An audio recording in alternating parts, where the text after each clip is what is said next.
Hey, Joyce, don't talk anymore until we come to you. Thanks, babe. Can you step into the light really quick? All right, that's good. All right. Okay. You ready? Yeah. You're good. Okay. Hello, everyone. Welcome to Health Nights. We're at Kettering Seventh-day Adventist Church here in Kettering, Ohio. I want to welcome everyone that's physically here and also people that are watching on the live stream.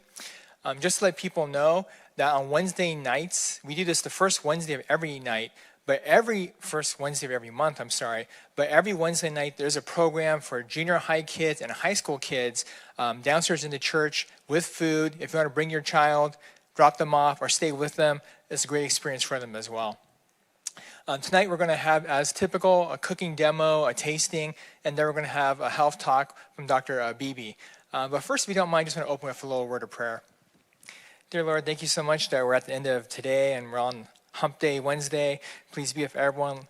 Help us find ways to integrate health into our lives and live a full, abundant life, which is what you want for us, dear Lord. Let's be able to apply the things that we learn and make this easy for us, because a lot of these changes that we're trying to do, they are hard to implement, but with your help, we can do all things. In your name, amen. Okay, now we're going to have a cooking demo and tasting from my wife, Joyce. Thank you for joining us today. I am going to be making the California rice bowl. This is something that we used to make when I first got married because I couldn't think of anything else to make. Very similar to the Korean bibimbap, if you've heard of that. So the main thing is a grain base. Usually I use brown rice and a quinoa combo that I've made here. And then I have carrots that I've sauteed in water. You could use vegetable oil. I have fresh cucumbers. I have red cabbage that I also sauteed, and edamame, which is the protein, and some lettuce. And of course, fresh avocados.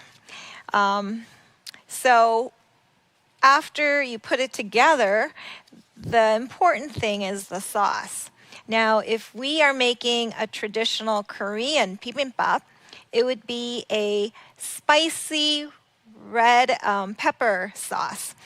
But we're making California rice bowl. So I pretty much used a soybean-based soy sauce, which is miso, or in Korean it would be doenjang, but in Japanese it would be miso, and this is fermented soybeans.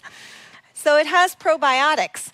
The longer it ferments, the darker the color, and you could have more flavor from that. This one that I used is the white miso.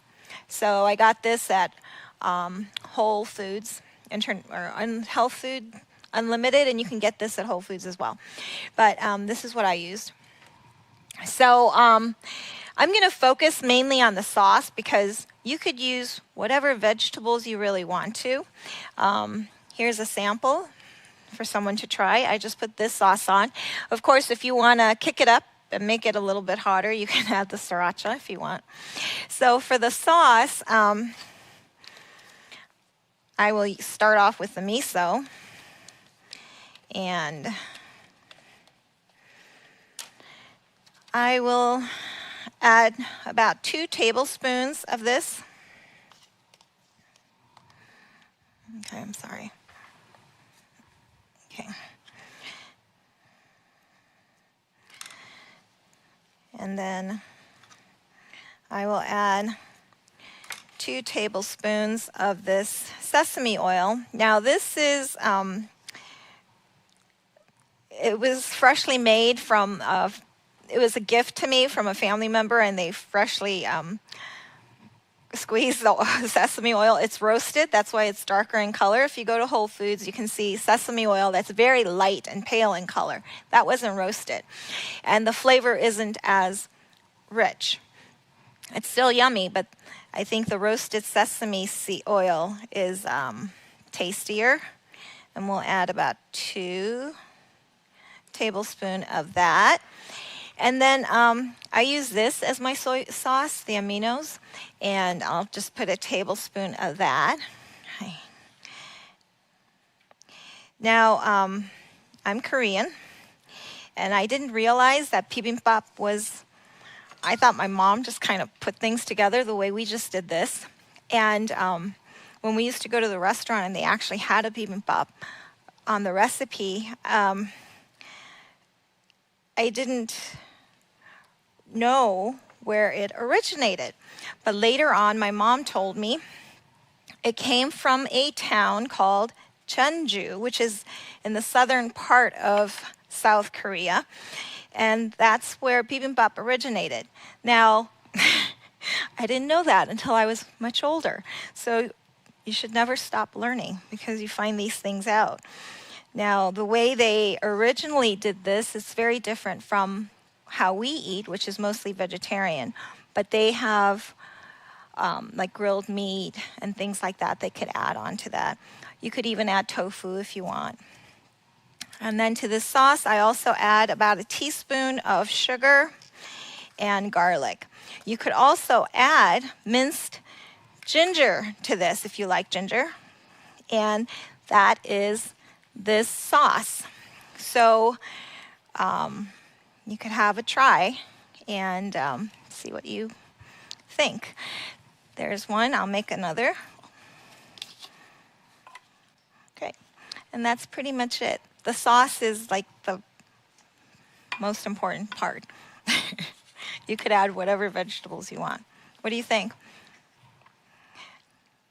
Okay. You can take I'm going to make some here.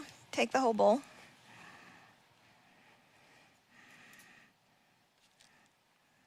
Okay. And then I'm just going to let you add the amount of sauce.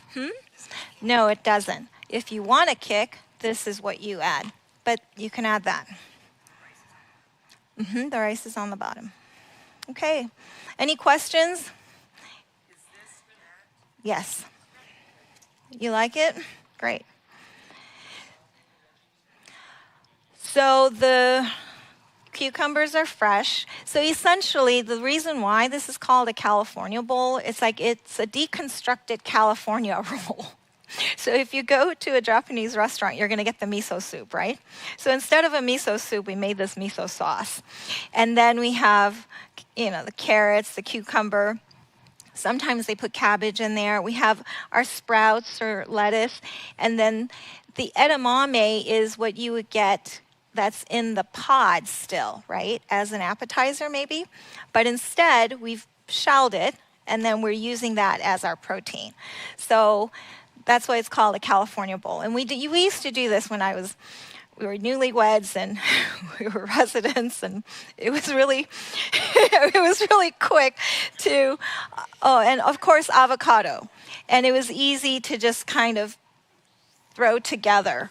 But it's really taken from the traditional Korean bibimbap, which has similar things, but the sauce is different. It's spicier. I mean, you don't have to have it spicy. You like it? Oh, good. Good.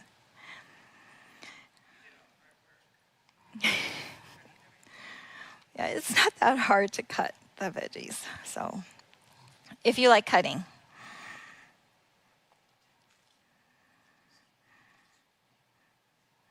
Okay.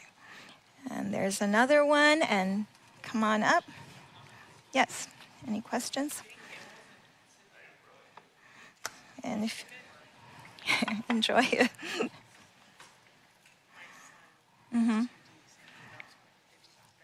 Oh, it is? Oh, yeah. So you can, yeah.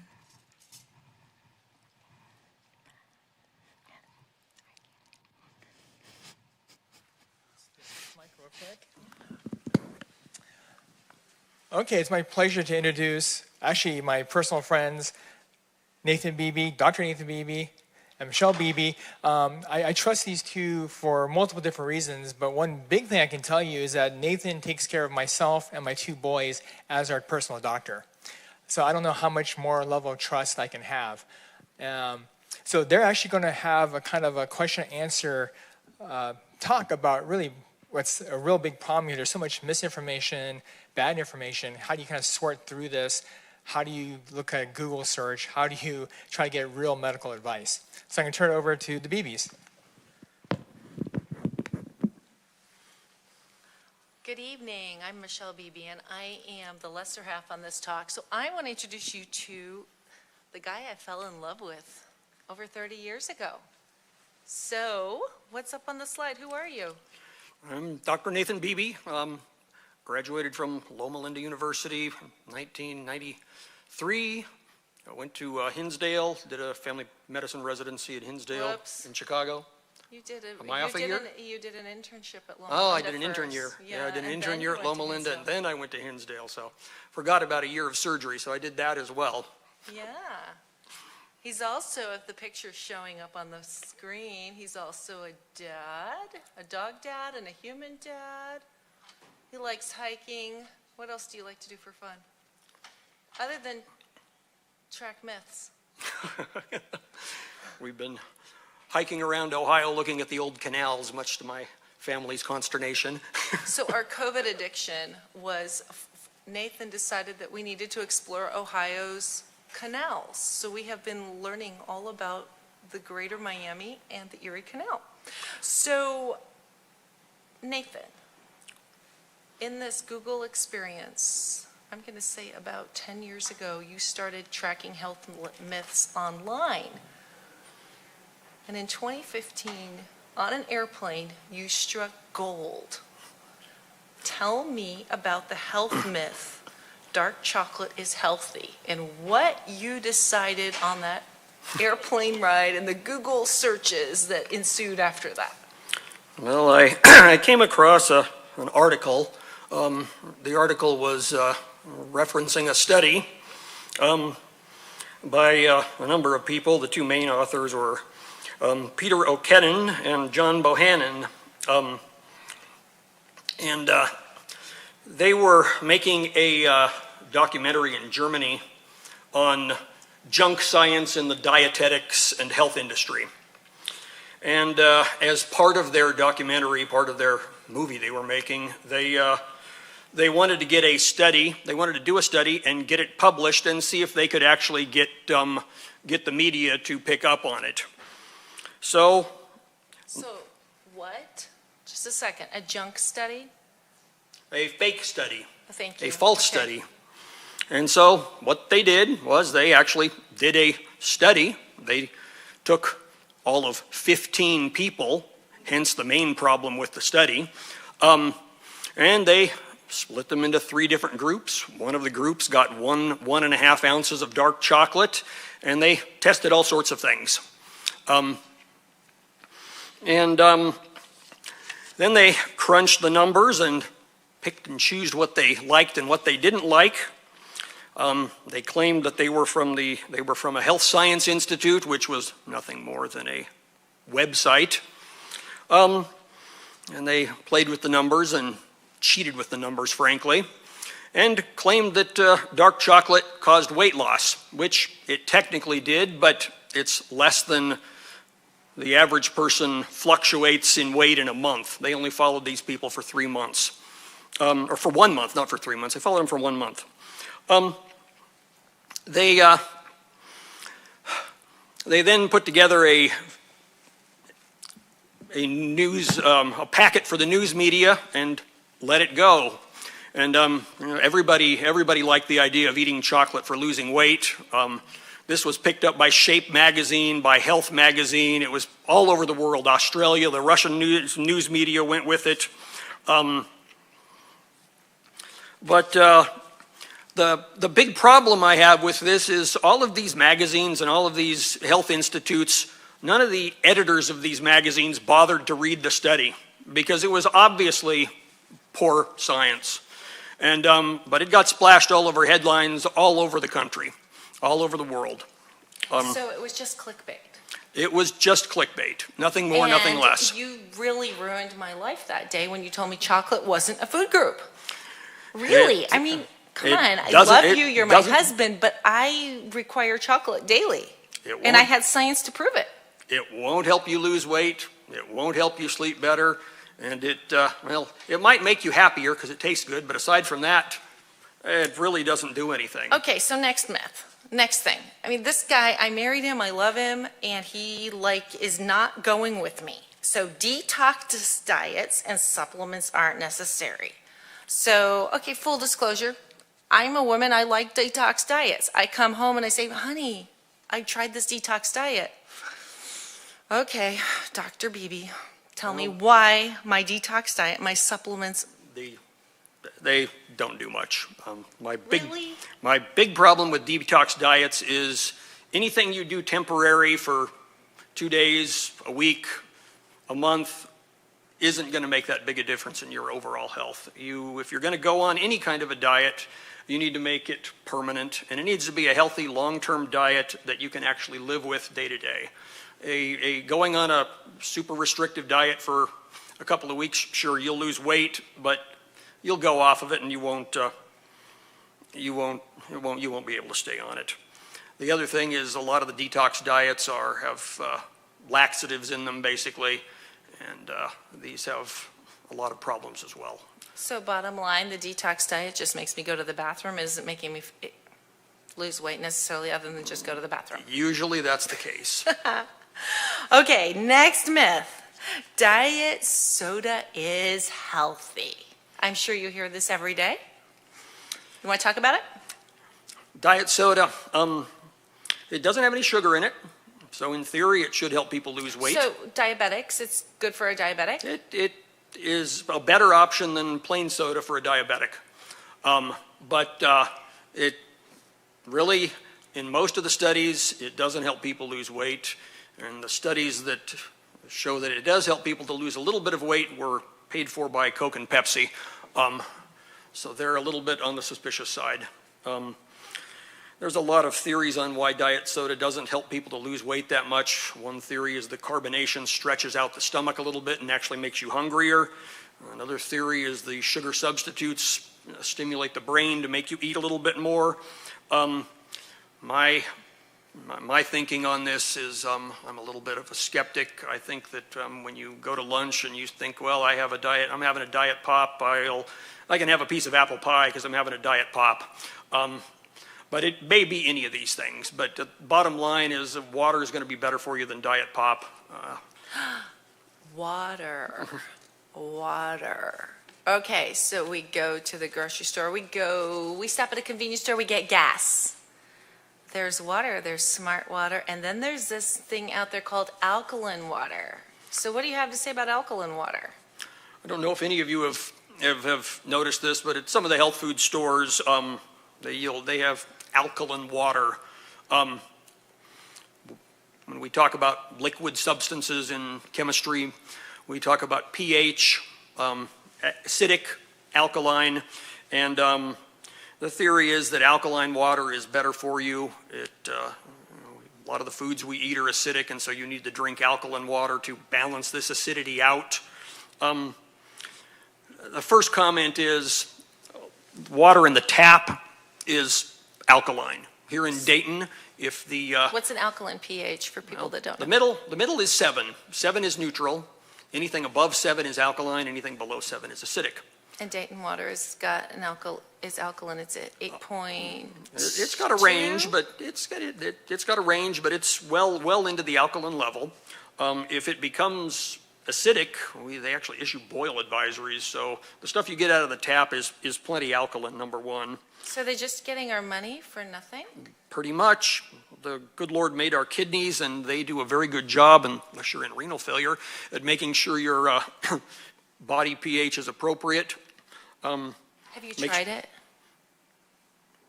Tried the alkaline water? Yeah. I mean, you're telling people not to drink it. I'm just I wondering tried the if stuff you out of the faucet.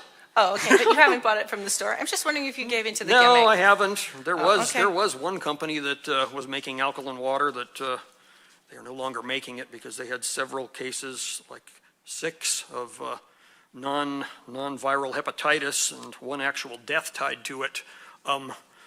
That brand has been taken off the market, but no, the stuff doesn't do anything for you. Stay away from it. Spend your Okay. money somewhere else. So Joyce, Dr. Hahn, and Harvey just had some amazing, Harvey and Joyce had some amazing food over there. And so the next myth that I hear and you hear, I debunk it in my line of work, you debunk it in your line of work. I actually shot a video on this last week for Miami Valley Cable Channel. Plant diets do not have enough protein. Well, that's false. If you mix in with your diet, you mix in corn, you mix in beans, you mix in grains, rice, wheat, you will get plenty of protein. Now, if you go very vegan and strict vegan, you do have problems with vitamin B12, and yes, the strict vegans do need to supplement with B12, but no, protein-wise, you're going to get plenty of protein if you're getting your grains and your beans. So if you add grains, beans, if you add some type of nuts, you complete the protein? Absolutely. Okay. Do you have to have a complete protein at every meal every day? You do not have to have a complete protein at every meal at every day.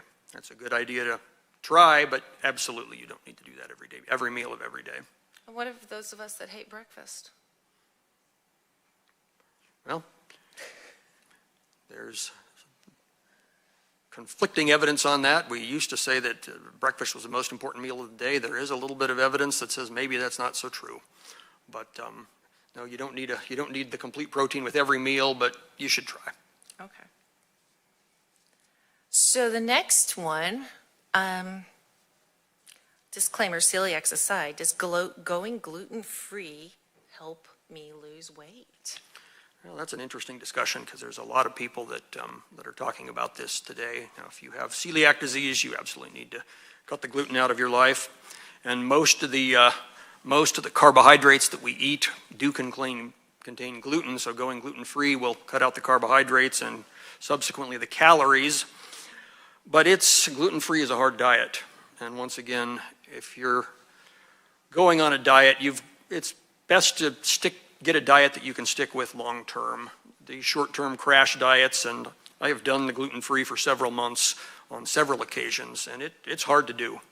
I don't envy people who have to be on this diet their whole life. But yes, it will help you lose weight, but it's a hard diet to follow, and I'm not sure it's realistic for most people. So, no gluten-free. Okay, next question.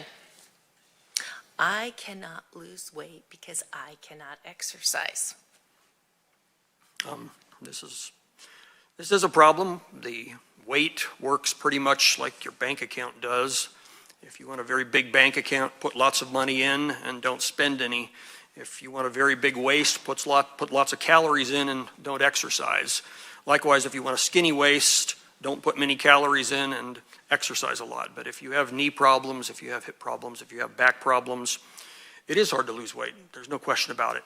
But it is possible. It does mean you have to work more on the cutting back on the calorie side of things, but it absolutely is possible. Okay, so I lost my weight. Can I stop my medications now? Doc, you told me to lose weight. Can I just cut everything out? This is something I've seen on the internet, and I have patients ask me almost every day, Doc, I've lost 15 pounds, I've lost 20 pounds, can I stop my medications? Or worse, they come in and I haven't seen them in a year and a half and they've lost 30 pounds and they've stopped all their medications. This is a very individual thing. You need to talk to your doctor before you stop your medications, but if you have simple hypertension, and you lose some weight, most of the time it'll come down. If your pressure comes down far enough, absolutely you can get off your medication. But if you've had a heart attack, if you've got atrial fibrillation, if you have diabetes, you don't want to stop your statins, you don't want to stop the medications that control your heart rhythms. It's a bad idea to stop your medications without talking to your doctor, and it should be very individualized. It's not a general thing. Okay, next question. If I take this vitamin, I won't get heart disease. How about that one? No. period. Really? There's no vitamins that will do My that. special multivitamin, the expensive fancy one I got at the health food store, really? No. It is, take your money, spend it on healthy fruits and vegetables, healthy nuts and grains. It's much better to do that than to spend a lot of money on vitamins. Yes, here in Ohio, I think a little vitamin D in the wintertime is a good thing for most of us because we don't get enough sunshine. And yes, if you have certain medical problems, if you've had certain surgeries, gastric bypass, parts of your intestines removed, yes, you absolutely need to take your vitamins. But for most of us, it is much better to eat a healthy diet with plenty of vegetables, fruits, nuts, and grains, rather than worrying about going to the health food store and buying a bunch of expensive vitamins. And the thing that always bothers me is when you look at these vitamins, they always have pictures of fruits and vegetables and all of these sorts of things. And they talk about how this comes from healthy this, healthy that, healthy the other. Well, why get it secondhand? Why not eat the carrots, eat the celery, eat the grapes? Don't spend a bunch of money on the vitamins that really haven't been shown to do too much. So the vitamins are not going to make up for my bad diet? Absolutely not. Oh, man. Okay, so my lab work looks great. I can stop my medications, right? Well, we talked about that a little earlier, but you really need to talk to We your talked doctor about the weight that. loss, but now we're back to weight. Yeah. I didn't lose weight, but my labs look good. Well, My cholesterol came back good, so I'm good, right? I can stop. no, your statin medications and some of the boy. other medications we use for cholesterol lower cholesterol, and if you stop them, it's going to go right back up. Number two, especially the statin medications seem to have an anti-inflammatory effect that isn't directly related to the cholesterol number. And if you've had significant heart disease or you have diabetes, you don't want to stop your statins. Your other medications, if your numbers go down, the best course of action is to talk to your doctor. Don't just stop your meds. So the next one, it's kind of end of flu season, but you get this one every year. I think I've heard you talk about this on the phone many times with patients. Flu shots give you the flu. No. Just a second. Your mom told me that was true.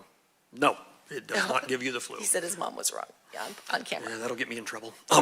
But no, you can get the flu shot.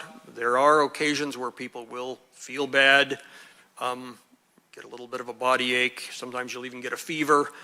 It usually does not last very long, but this is the body's immune system responding to the shot. It does rev up the immune system, and you can feel bad for a day or two.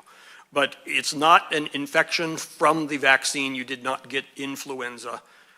It is just a reaction from the vaccine. And most of the time with the flu vaccine, this does not happen. So I'm sure that people have questions, and before we open that up, COVID vaccine myths. Do you want to touch them? Do you not? You knew I was going to say that. You knew where I was going with that. Full disclosure, I did vaccine research in the 90s, so I was actually the one that was doing vaccine research, so I kind of set them up. So no, you absolutely should get the COVID-19 vaccine. It keeps you alive. Yes, the side effects, the body aches and the chills are much more common with the coronavirus vaccine than they are with the flu vaccine, with the influenza vaccine. But the COVID vaccine keeps you alive. And with the number of people that we have seen that have passed away before the vaccine arrived, and the number of people we've seen that refused the vaccine and are no longer with us, this is, in my opinion, horrible and very sad. I am not seeing anywhere near as many deaths in people that have the vaccine as I am with people who are not having the vaccine. So absolutely get the vaccine. So before we talk about internet tools and Google University is one of your favorite places to go. I know you love to Google things. What kind of myths, does anybody have questions they want to stump Dr. Beebe? Sure. How do you know when you pick the best diet for yourself? How do you? I've did so many diets and I can't stick with them. Yeah. How do you know what the best diet for you is? Yeah. Oh, boy. Well, I mean, dieting isn't easy, and I would, I try not to use that term because people have the idea that I'm going to go on a diet, I can lose the weight, I'll exercise, I'll lose the weight, and then I can go back to the way I was before. That's the wrong mindset. You have to choose a way of eating that is permanent, that you can live with long term.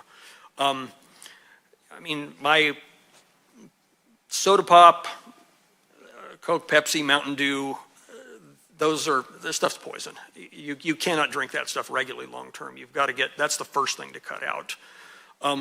The second thing is kind of the obvious. You want to minimize the cookies, the cakes, the candies, the donuts. I mean, we all enjoy them. I enjoy them, but you don't want to have these part of your regular daily eating. And here in America, we've really got to watch the sizes of our carbohydrates, the breads, the potatoes, and the pastas. We've got to watch the portion sizes on that. They are part of our diet, and they should be part of our diet, but you've got to watch the portion sizes. But I am very much against going, people thinking, oh, I'm going to go on the grapefruit and tea diet or whatever it happens to be, because these things are impossible to stay on. And so you've got to find something that will work for you, and if it takes incremental steps, even if they're small, if it just means cutting out, getting off the pop and leaving everything else the same at first, that's a good first start. So baby steps? Baby steps, but your goal has got to be long-term permanent changes, not, okay, I'm going to shoot for 20 pounds. Now I've lost 20 pounds, and now I'm going to head for Burger King and grab a Mountain Dew, and suddenly the weight's all back again.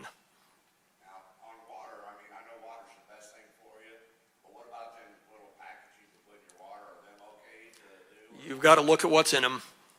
You really need to. So what's the primary ingredient? Yeah, look at the ingredients because they're different things in them. And so I mean, a little bit of flavoring is not a big deal. You've got to watch how much sugar it is. The sweeteners.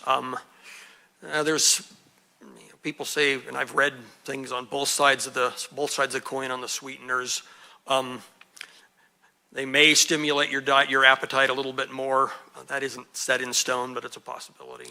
So what kinds of things, when you refer to sweeteners, you're talking sugar, but what does it always say sugar on the packaging? What are you looking for? Yeah, well, we're talking about, sweeteners, and this is one of the things that, they're selling this stuff to you, and so they will, you get sugar, you have honey, you have agave, what else is there? High fructose corn syrup. All of these things are sugar. Products. And so you've got to look for all of these things. It won't always say sugar. Glucose is another one. So does the body break those down any differently? Sugar. Honey, sugar versus fruit sugar versus. It's all sugar. That's the challenge. Can you think of any? Did I miss any? Aspartame. Yeah. Okay. Anybody else think? Did I miss a sugar? What else can we answer? Yep. Yeah. I want chocolate to be a food group, and I have been campaigning for that for over 30 years. Yeah, so besides the bad study, there is some data on some guys who live in the island where they have access to all these cocoa plants, and their blood pressure longevity is better than non-islanders. Thoughts? Are they eating it right off the tree? It's unrefined chocolate with no sugar added. So the study in Germany that he's quoting, the reason they chose the dark chocolate versus the milk chocolate, the rationale for the choice was they wanted unpalatable chocolate. They wanted to see how easily they could get the American public or the world public, because actually it was done in Germany, if they could get us and sell us hook and sinker to eat something that was unpalatable. And I remember when this came out because my coworker said, well, I found a place where I can buy this really dark chocolate so you can have one little piece of this every day, Michelle, and you're going to lose weight. So of course I go home and told him about it. I set him up. Well, the study I'm talking about, it wasn't weight loss, but their blood pressure was lower. Right. Yeah, I read that study. But I'm wondering how processed it is, because the stuff that comes in a candy bar is is pretty processed. And of course, nobody eats chocolate that doesn't have sugar and milk and everything else in it. I shouldn't say nobody, but very few people. And the question I have, and I'm not looking at it right now, was the inclusion criteria and what did we stratify for versus the other study? Because other studies, yeah, that would be my question. And what was your N? What was the power? Yeah, I can't remember. I looked at it too, though. What else? On the other side, how do you deal with patients that come in with weird things they found on Google or on social media? It's difficult because the social media, Google, Facebook, TikTok, all of them are set up to sell you something. And so if you start Googling, you start Googling. Well, it's an emotional reaction, right? They appeal to your senses because they're slick, if right? you start Googling, T-shirts or red Corvettes, suddenly all of the ads that pop up on there, and we've all, well, how do they know I want this? I looked at that 2 days ago, and suddenly all you're seeing is red T-shirt ads or Corvette ads. And the same thing when you're on Facebook and you start looking at the same sorts of things. Facebook, well, if you like this, you'll like that. And so suddenly it really narrows everything down and you're not getting a very broad picture at all. You're just getting, you start going down the rabbit hole and everything starts to be the same. And this is a problem with health. So you start going down the gluten is bad, hole, and all the feeds you get say gluten is bad, gluten is bad, gluten is bad. Same thing with your politics. You go down the right or the left, and suddenly you're getting only right-wing sites or left-wing sites, depending on which hole you're going down. So it does tend to be difficult because sometimes people come in and you sit down and you give them time and you talk to them and you listen to them. They will listen back. Other times, once people have made up their mind and there's no change in it. So where do you tell people to go? What do you tell your patients if they want to go to Google University? Because I know your favorite line is, I've done my own research. I know that's your favorite line. Well, these are basic websites that I think are very reasonable to start with. And none of them are trying to sell you anything, at least not initially. So Kettering has a website. They've got good information. Loma Linda, Mayo Clinic. Most of the big universities have good places to start if you're going to be looking at online. Anything that if they're trying to sell you something, that's probably not where you want to be looking. So those infomercials, like on weight loss, the red diet, the red pill. Yes, and all of these sorts of things, and even one of my medical school attendings is all over the internet selling things. I'm embarrassed about that, but you don't want to stay away from sites where they are trying to sell you something. You want to look at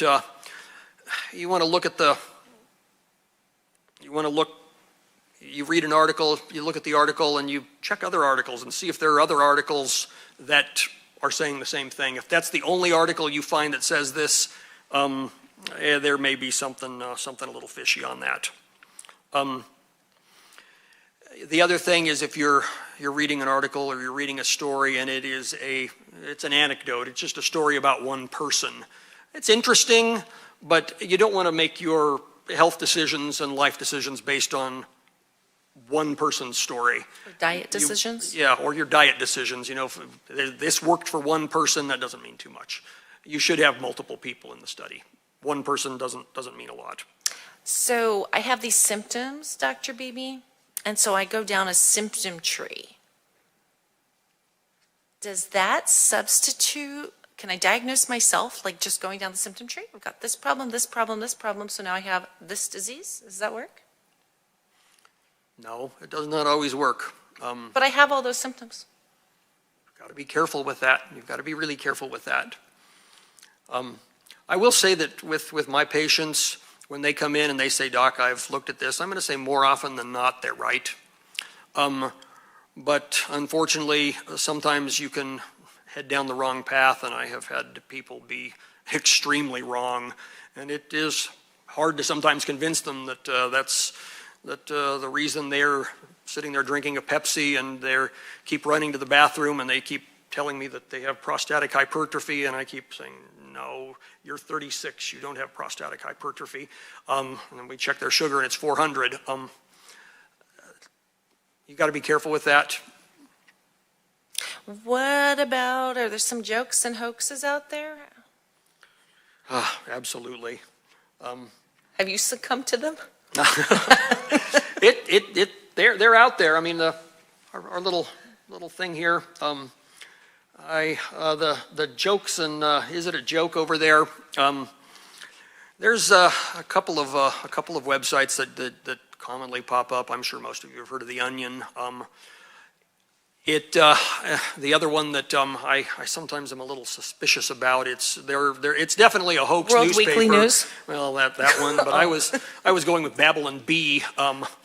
That one sometimes I've seen people who really believe these articles. The Onion usually people don't get too into, but Babylon Bee I've had people that come in and they really believe the articles and think they're true. Check your sources. Look and see. I mean, if you go deep enough and it's a satire site, you can usually find that by reading about the site. But satire is tricky sometimes. Absolutely. It's really tricky online because you don't always know. Should you post? Should you share on Reddit or on TikTok if you haven't sourced it? Well, if you're an ethical human being, you really shouldn't. If you haven't done a little bit of homework, I mean, you've got to read the whole article. I can't tell you how many times you see a big headline and it's like, oh my gosh, that can't be true. And then you read the article, oh, it isn't. The article and the headline don't match up at all. You should read the article. You should look at the author and see if the author has written about something similar. And you should look at the site or the journal where the article's coming from. What if it's over your head? What if it's like too hard? Sometimes they use big words, all this stuff. I just don't get it. Well, then probably not. If you don't know, if you're not sure, don't repost it. Don't repost it. Do you have any favorite websites like that you would send a patient to? Well, we had them up there a minute ago. But you have a favorite one. I know I love for kids. I love Healthy Children. It's actually made by the American Academy of Pediatrics. What I love is that its sources back to the American Academy of Pediatrics, so you can find the source material, but you can also have the simplified version. It's easy to understand. For women, I like Health for Moms if they're of childbearing age. That's one of my favorites because it's easy to read. What's the one you were going to talk about? I think yours are very good. Well, mine are moms and kids. What about adults? I like all of these. I use all of them. Yeah, for breastfeeding mothers, I also like Kelly's Mom. I didn't put that on the list. That's a great one. It's just got a lot of practical stuff at 2 a.m. when people are scared. I like that for them.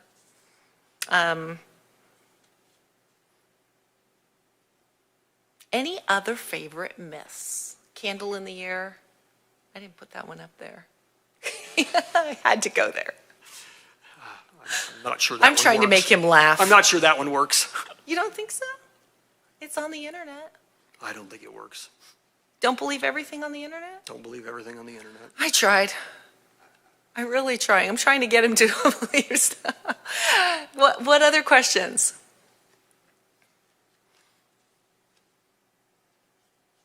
Now I'm putting everyone else on the spot. Yeah. There's a lot of conversations in nutrition and dietetics about insulin resistance. Would you be able to address the topic? You got to repeat the question because the online people can't hear you. She's asking about, there's been a lot of discussion about insulin resistance. It is definitely an issue. I see lots of diabetics and many of them do have insulin resistance. Most of the diabetics that I see are type 2, and as they get older and as they get heavier, the insulin that their pancreas makes, and if we have to have them on insulin shots, they require more and more with time. So I believe insulin resistance is a real thing.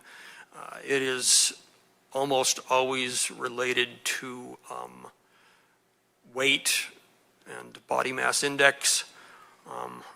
The best way to address the insulin resistance is to try to keep the body mass index down. And once again, eating a healthy diet and exercising. But it's a real issue, and it is very frustrating for everybody involved, because it becomes, as you get more and more insulin resistant, it gets harder and harder to control your sugars. So glucose resistance, insulin resistance, can you reset your glucose metabolism with insulin resistance? You know what I'm referring to? No. What are you referring to? So I'm talking about the study out of Canada from McMaster's, that they had people sit in chairs and versus people that were exercising, and they were checking. It was kind of fun. They did blood pressure, and they did sugars on them. Everybody, they did it, and they found that the people that moved for 30 minutes, no matter what way they moved, whether it was fast, slow, or whatever, actually lost weight. But it didn't have to be super a lot of exercise. It was just a little bit. And they lost weight, and they were able to decrease some of their insulin resistance issues. And I have a follow-up question. Is there a way to test it for insulin resistance? You have to repeat the question. She's asking if there is a way to test insulin resistance. Not a good way that I am aware of. Insulin levels can be done, but they aren't always. They don't always point to insulin resistance. And right now, to my knowledge, I don't know a good way of testing insulin resistance. I just know that as diabetes gets worse, as weight goes up, the insulin requirements that the individual needs go up.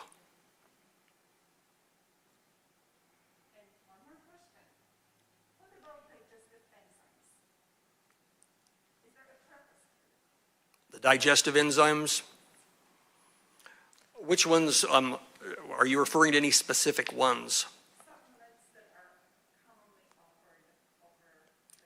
The over-the-counter digestive enzymes for a normal person, or for a patient with something like having had a bariatric surgery or something. If you have certain pancreas problems, pancreatic insufficiency, if you've had part of your pancreas removed, yes, you do need to be replacing certain pancreatic enzymes.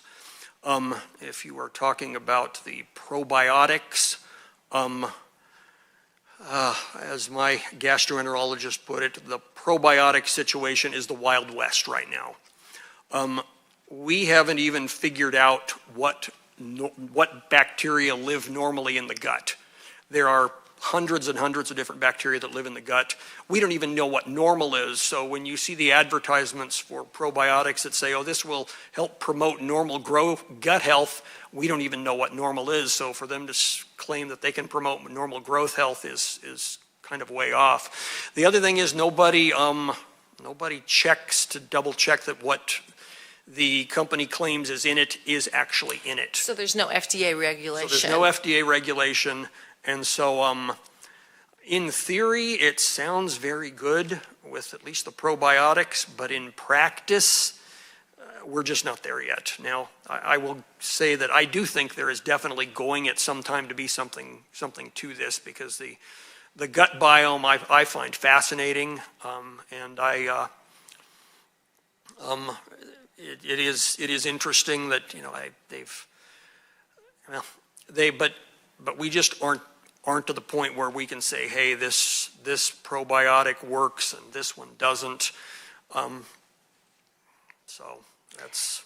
In the pediatric space and neonatal nutrition, in some of the areas that I work with, we are seeing some studies, and we are actually working with some stuff with probiotics, but we haven't, we're in the very infantile stages of being able to say this is good and this is bad. I mean, we're offering probiotics to some premature babies and things like that in the neonatal intensive care unit, and we're doing some work with that. But the literature where we go evidence-based, repeated, does it really work, can we prove? That's one of the challenges. And the other challenge that we're finding in our space is that because there's not FDA regulations, is finding probiotics that are cost-effective, that families can afford, that can actually do this, and is it replicated? Again, it's a really challenging space for us in women's and children's as well. But we do talk about it, and the great thing is we are doing research. I love the headlines are often way ahead of what we actually have support for, which is frustrating for you and me, the consumer. So we got to stump the doc. There may be something to, when you're on antibiotics, taking the probiotics to prevent yeast infections and diarrhea. And timing can be critical with that too, when you take There it. may be something to that, and I recommend my patients to do that because it's not going to hurt them, and it may prevent a yeast infection or a bad diarrhea. But Yeah, you didn't make fun of my 3-week probiotic detox that I did. yeah. He didn't make fun of me when I did that. I just wanted to see what would happen. I'm an N of 1, a study of 1 person, so that's not statistically or clinically significant. But I thought I'd try, and I wasn't made fun of, so I got to tell you. And if I make one more question, if patient is eating healthy and is exercising and still cannot lose weight, what else can we do? Well, I am not a big proponent of medication for weight loss. I mean, there are some medications out there that are used for weight loss, and some of them are actually a little bit better than they used to be. The older ones, the amphetamines, those are really the only ones right now that are anywhere near affordable. All the other medications for weight loss are frightfully expensive, and they're usually not covered by insurance. But the problem I have with the medications is they have the same problem that going on a diet is. If you take the medication for 3 months and you lose 30 pounds, and then you go, oh, I've lost 30 pounds, I'm done. If you go back on the same diet, it's going to come right back. And so I have not, and I just have not had a lot of success with it. I have tried some, but they usually work, and then people get tired of paying for them, and then they stop working again. You got to work on burning more calories and cutting back on more calories. But if that's not working, is there something else health-wise that you would think of? I mean, that you hear on media, thyroid conditions. If you Google that online. I mean, that is important. If you haven't checked the basics had the basic blood work done, because yes, thyroid can do it. Sometimes people can be holding in fluid from cardiac or renal issues, and so yeah, a basic workup should be done if somebody is really trying hard and they're not getting anywhere. Anybody else have some great questions?